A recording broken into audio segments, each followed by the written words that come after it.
আমার আব্বার কথা মনে পড়ে যায়। 85 সালে আমি আমার আব্বারে কবরে শোয়াইছি। তখন আমি ছোট্ট মানুষ, মানে 11 বছর। বাবা ভালো করে বুঝিও নাই বাবা কারে কয়। আমি অনেকবার চেষ্টা করেছি বাবার চেহারাটা একটু মনে করতে পারি কি না। আমি বাবার চেহারাটাও ভালো করে মনে করতে পারি না। অনেক বছর আগের কথা। মানুষ যখন দোয়া চায় আমার গাল বেয়ে বেয়ে টপ টপ করে পানি পড়ে। তোমরা তোমাদের বাবার জন্য দোয়া চাও, আমারও তো বাবা দুনিয়াতে নাই। তোমরা যারা বাবা হারাইছো, বাবার রেখে যাওয়া জমিন চাষ করে খাও, বাবার উঠানো ঘরের ভিতরে ঘুমাও। গুণানন্দের মুসলমান, মন দিয়ে শুনো রে ভাই। বাবার কথা খুব বেশি যখন মনে পড়ে, আমি যখন নাগাইশে যাই, মাঝ রাতে সবাই যখন ঘুমিয়ে পড়ে, পাখিগুলো আপন নিরে, গরুগুলো যখন ঘুমাই যায় গোয়াল ঘরে, বাবার কুকুরগুলো নিরাপদ আশ্রয়ে প্রিয়তম স্বামী প্রিয়তমা স্ত্রীকে নিয়ে ঘুমায়। ছোট্ট শিশু মায়ের বুকে মুখ রেখে ঘুমায়। আমি মাঝে মাঝে আব্বার কবরের কিনারে যাই, নিকশ কালো অন্ধকারে মোবাইল টিপে টিপে বাবার মাথার কাছে গিয়ে আস্তে করে বসি, বাবার সাথে কথা কই। আব্বা, ও আব্বা, আব্বা কেমন আছেন আপনি? আব্বা কেমন আছেন আপনি? আব্বা আপনি কেমনে ঘুমাল কবরে? 3টা মার্কিন চাদর গায়ে দিয়া মাটির কবরে কেমনে ঘুমাল? কি খাইতে দেয় আপনারে? আমি বারবার বাবার কথা জিজ্ঞেস করি, বাবা আমার একটা কথার জবাবও দেয় না। আমি কাঁদতে কাঁদতে ঘুমাইতে যাই, আমি ঘুমাইতে পারি না। এমন আব্বা যারা কবরে শোয়াইছো, এমন আম্মা যারা কবরে শোয়াইছো। 34 বছর মুশতাক ফয়েজি মাহফিল করি, মাহফিলে কদম দিলে মাহফিলের ওজন বুঝি। আজকে তোমাদের মাহফিলে কদম দিয়া এই মন সাক্ষী দিয়েছে, তোমাদের মাহফিল আমার আল্লাহ কবুল করে নিয়েছে।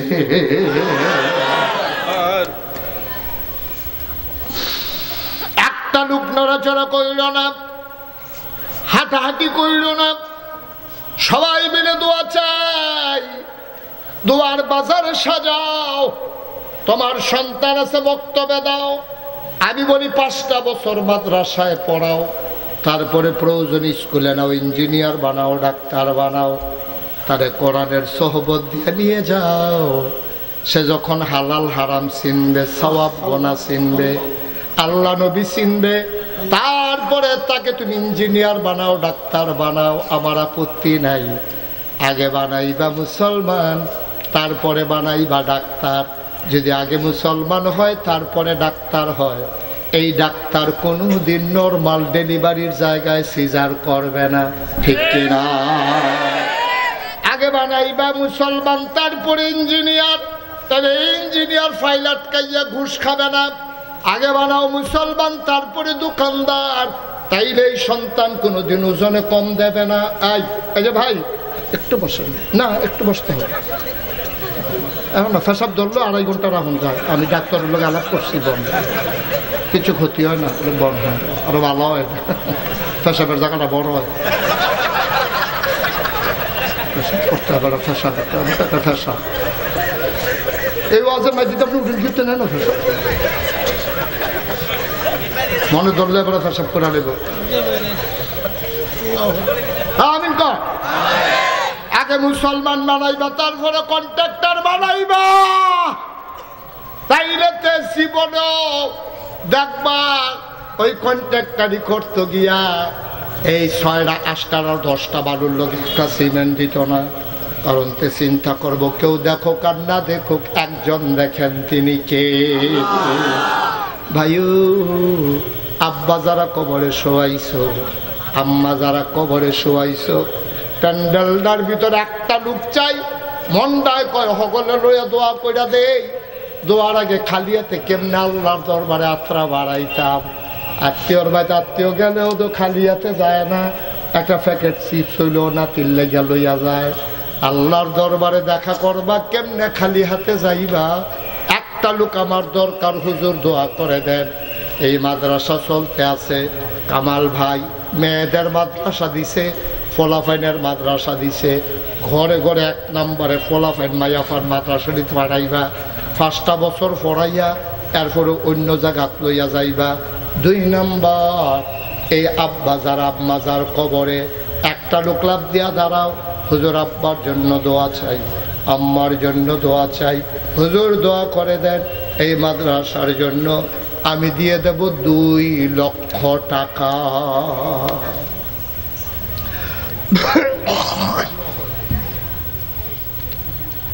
কে আছে? 2 লক্ষ টাকা। মাশাআল্লাহ। জনাব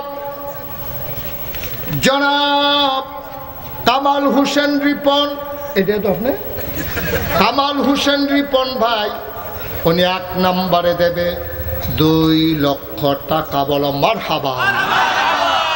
আব্বার কবর জান্নাত বানাও, আম্মার দীর্ঘ দীর্ঘ নেক হায়াত দান করে দাও, বাবার মতো মায়ের ছায়াটা মাথার থেকে দিও না। আল্লাহ কবুল করো, মঞ্জুর করো, মনের আশা পূরণ করে দাও। 2 নম্বরে একটা লোক আমার দরকার। কামাল ভাই দিল 2 লক্ষ টাকা। কে আছো? লাভ দিয়ে দাঁড়াও, হুজুর দোয়া করে দেন। 2 লক্ষ পারবো না, আমি দিয়ে দেব 50,000 টাকা, 20,000 টাকা, 10,000 টাকা। প্রাণ ভরে দোয়া হবে, মন উজাড় করে দোয়া হবে। একটা লোক উঠো না, পারলে দেবা, না পারলে নাই। দোয়া থেকে বঞ্চিত হওয়ার দরকার নাই, ঠিক কিনা? পারলে দিবেন, না পারলে নাই, জোরাজুরি নেই, কিন্তু ক্ষতি করলেন না, মাহফিলের উঠতেন না। কেউ আসেন নিজে হুজুর ইনশাআল্লাহ 50,000 টাকা দিয়া লাইলাম, অথবা 20,000 টাকা দিলাম। আল্লাহ আল্লাহ তুমি কবুল করো, কবুল করো, কবুল করো। হ্যাঁ কিনা কন? হ্যাঁ তো কন। মোহাম্মদ হোসেন কিনা করবো? 10,000। কারা মোহাম্মদ হোসেন? কারা? দুবাই থাকে, দুবাই বাসে। তাহলে আপনি সরাসরি আমার টেহা তুলি, আমি আপনার কন্ডকের বাটারে হেবাড়াই টাকা হেবাড়ারে কি কারবারটা কোথায় হবে? 10,000 টাকা দিবেন, এটা পুরোটা মাঠ ঘুরাইলেই সেন্টার। দুবাই থাকে তো, দুবাই থাকলে আপনি ঘুরাইয়া ঘুরাই আনন্দ কোঠে মনে করছে বিদেশ থেকে। হ্যাঁ মোহাম্মদ হোসেন 10,000 টাকা দিব, পুরাটা মাহফিলটা লাড়া পড়াই নিছে। এবার আর জরিফানা হয়েছে আরো 10,000। এবার এই কাম করলো কিরে, আর জীবনে এই কাম করবো নি। রাজি লোক উপায় আছে, নাহলে আরো 30,000 জরিফানা করবেন। আমি না আমার চিনছেন, এবার ভালো আছি না। এবারে যে কোনো মতো ফাল দিয়ে তো রাজি হয়ে গেছে গা। এবার চিন্তা করছে দেরি করলে মনে হচ্ছে 50,000 দিতে পারে, ধরে তাড়াতাড়ি 20 রাজি হয়ে গেছে। মোহাম্মদ হোসেন ভাই কত খুশি মনে কর, আইস দিয়া কর। মোহাম্মদ হোসেন ভাই দিত লইছিল 10,000, জরিফান হয়েছে 10,000, এখন হইয়া গেছে 20,000। মার হাবা কয় না রে। আর কে আছেন?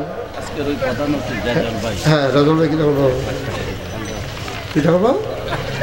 আইসে ও ক্ষতি নি এটা আপনার না শোনাইয়া দিলে ভালো আছে। ও আপনার সব মাফিটা দাওয়াত দিয়ে দিয়া দেবো, হ্যাঁ দিয়ে 1 লাখ আন্ডারে কম করে আপনি গোপনে ক দরকার ছিল, আর কোনো মাফিলে শোনাইয়া কইয়া না, আপনি কানে কানে কইয়া দিয়া যায়নি। আমরা রেজাউল কাইয়ুম ভাইয়ে কুমিল্লা আদর্শ সদর উপজেলা জাতীয়তাবাদী দল বিএনপির আহ্বায়ক জনাব রেজাউল কাইয়ুম ভাই, উনি দিয়া লাইছে 1 লক্ষ টাকা। বলো মারহাবা। কারণ তারা যেহেতু রাজনীতিকরণ লাগে, এবারে যদি 1 বছরে 100 মাহফিলও যায়, আর প্রতি মাহফিলও যদি 1 লাখ টাকা করণ লাগে, এবার বাড়ি মাদাইয়া করণ লাগবে। ওরা জীবনে এখনো থাকতে পারতো না, ঠিক নেই ইয়া শাকিল, ঠিক নেই? মারহাবা বলো।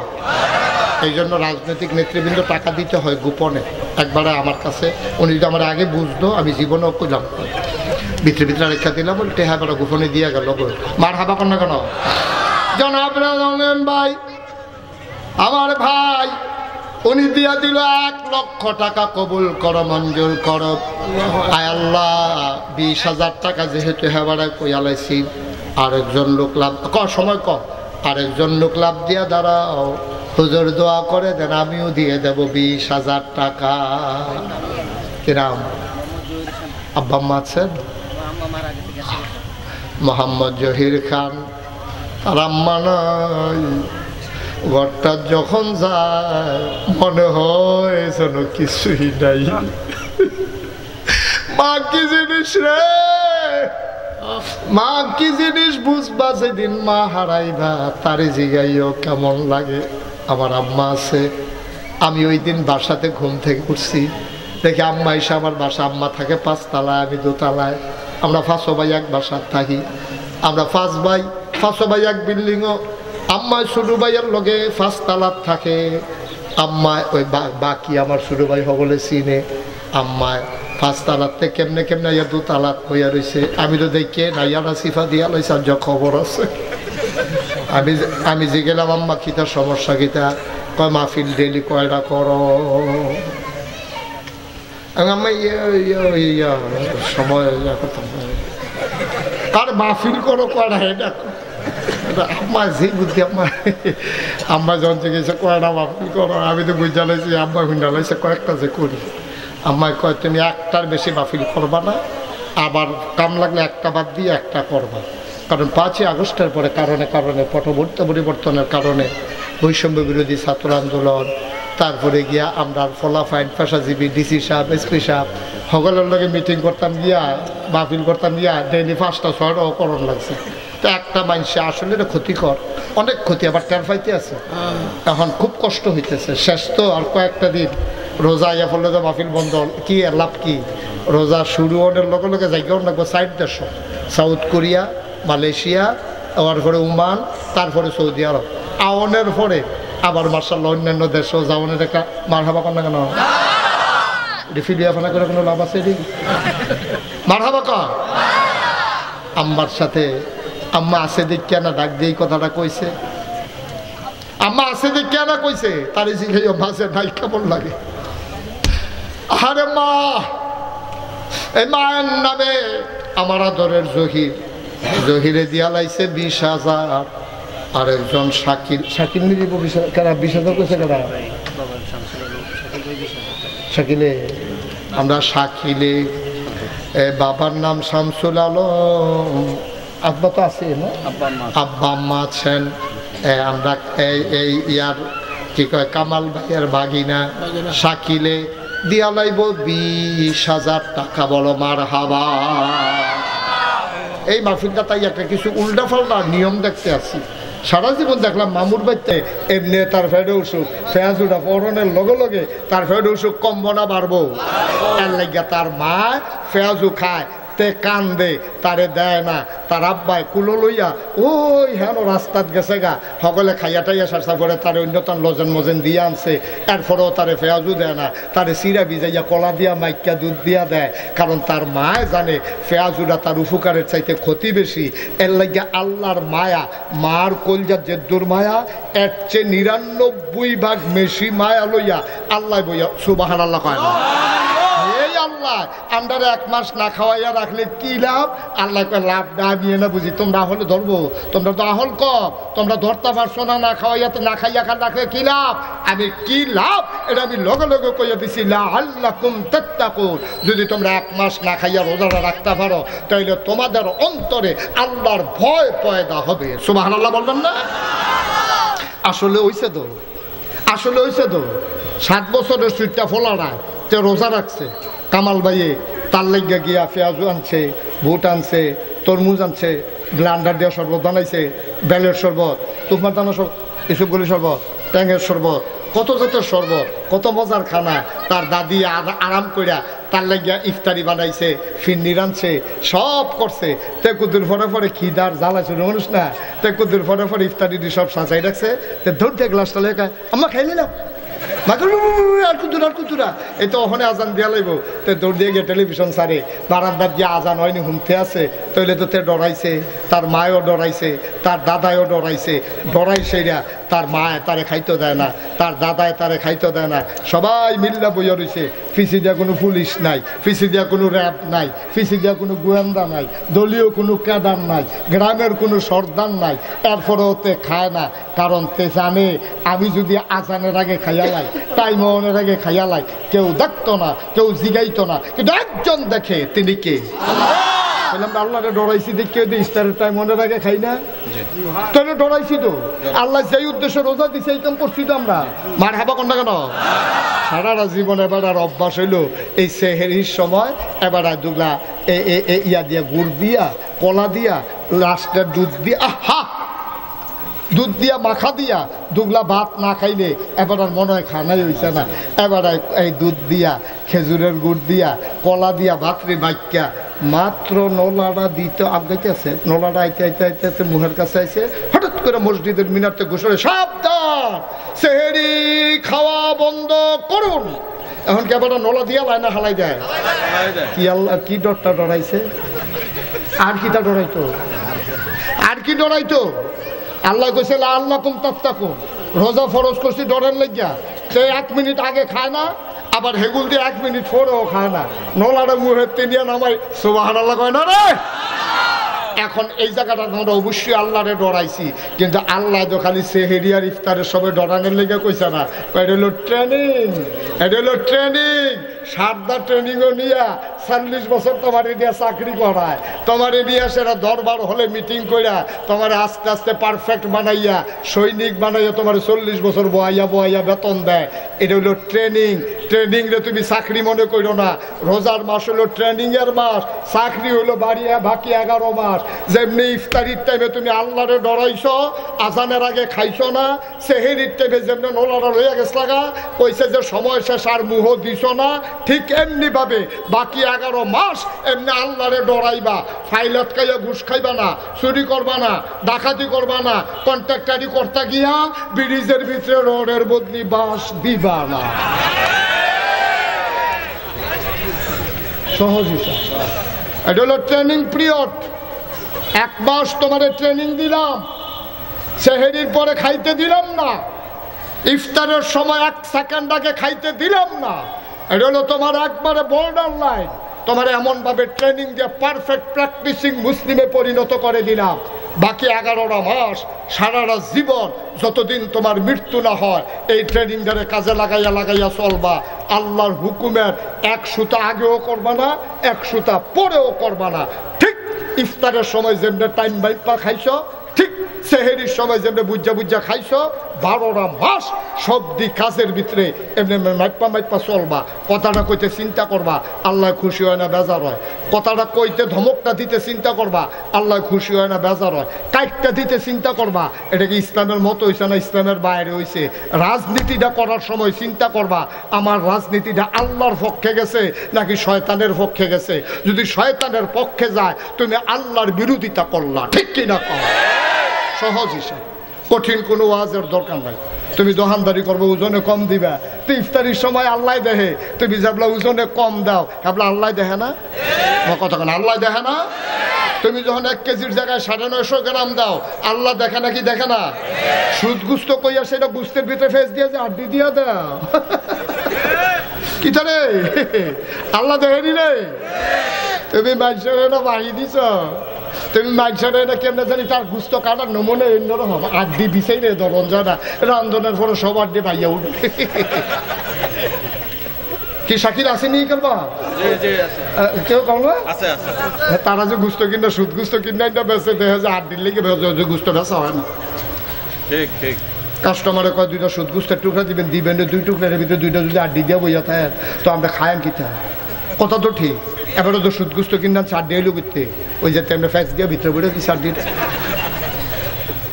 তাহলে এই জায়গাটা আল্লাহ দেখেনিও। আপনি যখন লাইল ঠেলতে আরেকবার ক্ষেত ঢুকালেন, আল্লাহ দেখেনি।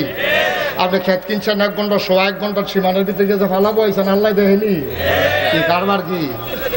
কারবার কি?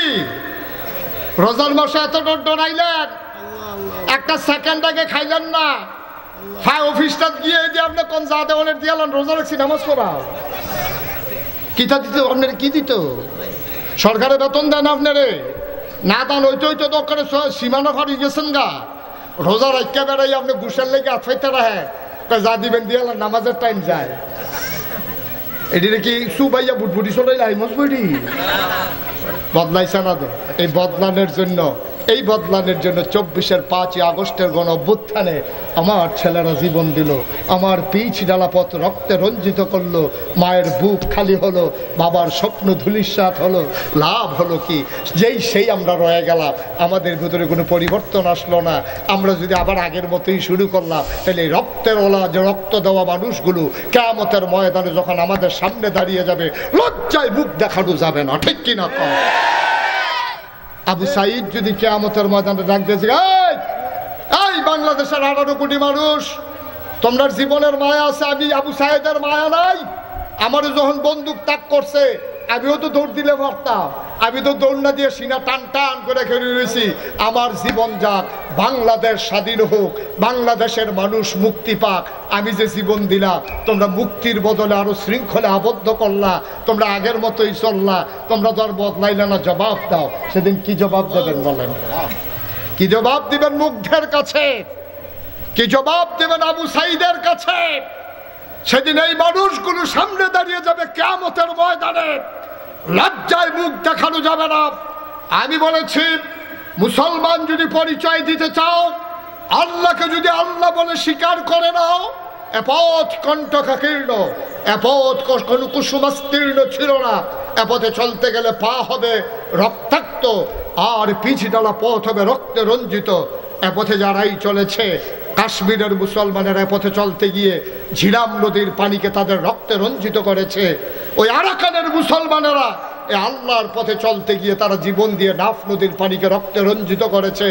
আমার ফিলিস্তিনের শিশু কিশোরেরা এই আল্লাহর পথে চলতে গিয়ে তারা ধুধু মরুভূমি রক্তে রঞ্জিত করেছে। সুতরাং এই পথে যখনই নামবা, সিদ্ধান্ত নেবা এই পথে আমাকে নামতেই হবে, আর এই নামতে গিয়ে মামলা হবে, হামলা হবে, জাল জুলুম নির্যাতন হবে, প্রয়োজনে জীবন দেওয়া যাবে, ঈমান দেওয়া যাবে না। রাজি আছো কিনা হাত তুলে দেখো।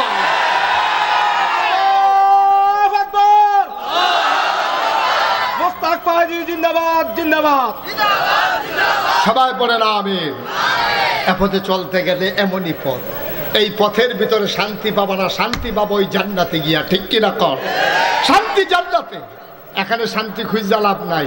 কোনো মতে পার হয়ে যাও, পার হয়ে যাও। ওই জান্নাতের দরজায় হুর গেলমানেরা দাঁড়িয়ে আছে তোমার অপেক্ষায়, তোমাকে ডাকছে, আহলেন সাহলেন মারহাবা, মোস্ট ওয়েলকাম, আমাদের ভুবনে আপনাকে স্বাগত। আমরা সেই জান্নাতের অপেক্ষায় আছি, ঠিক কিনা বলেন? আমরা অপেক্ষায় আছি সেই জান্নাতে। আমরা জান্নাতে যেতে চাই নাকি চাই না? ভাই আপনি তো কিচ্ছু বুঝেন না। আপনার আব্বা গেছে কই? এই যে কামাল ভাইয়ের আব্বা নাই তো দুনিয়াতে, আছে আব্বা? না। আম্মা আছে? আম্মা অসুস্থ হয়ে পড়ে রয়েছে। এক চাষা দেখাইয়া আমার কান্দা দিছে, হুজুর আমরা একটা চাষা অসুস্থ হয়ে রয়েছে, কিডনির সমস্যা। এই সিরিয়াল শেষ হয়ে যাইতে আছে, তারা সিরিয়াল আইতে আছে। এটা তো জিন্দেগি। কয়দিনের জিন্দেগি আব্বা, কয়দিনের জিন্দেগি? আমি তো বিভিন্ন জায়গায় যে বাংলাদেশে মাহফিলে যাই, দেশের বাইরে যখন যাই, আহারে আমি তো দেখি মানুষের কষ্ট। মানুষগুলো দৌড়ে দৌড়ে আসে দোয়া চাওয়ার জন্য আসে, এসে মুসাফা করে, হুজুর দোয়া করে আর আব্বার জন্য। হুজুর আব্বারে রাইখে আসছিলাম, বিদেশে এসে দেখি আব্বা নাই, যাইতেও পারি নাই। গরিব মানুষ, কয় টাকা বেতন পাই, ইমার্জেন্সি টিকিট কেটে যে যাবো এই টাকাটাও ছিল না। হুজুর আব্বার শেষ মুখটাও দেখতে পারি নাই, কাফনের কাপড়টা পরাইয়া দাফনও করতে পারি নাই। গণানন্দের মুসলমান মন দিয়ে শুনো রে ভাই, তোমার আব্বা যেমন নাই, একদিন তুমিও থাকবা না। স্বীকার করো আর না করো, বাস্তবতা উপলব্ধি করো আর না করো, তুমি একদিন এই পরিণতি তোমাকে ভোগ করাই লাগবে। আমার যখন মাহফিলে যাই, বাচ্চারা এসে হাতে ধরে কান্দে, মুরব্বী বাবারা কান্দে, হুজুর দোয়া করে দেন আব্বা আম্মার কবর যেন জান্নাত হয়ে যায়।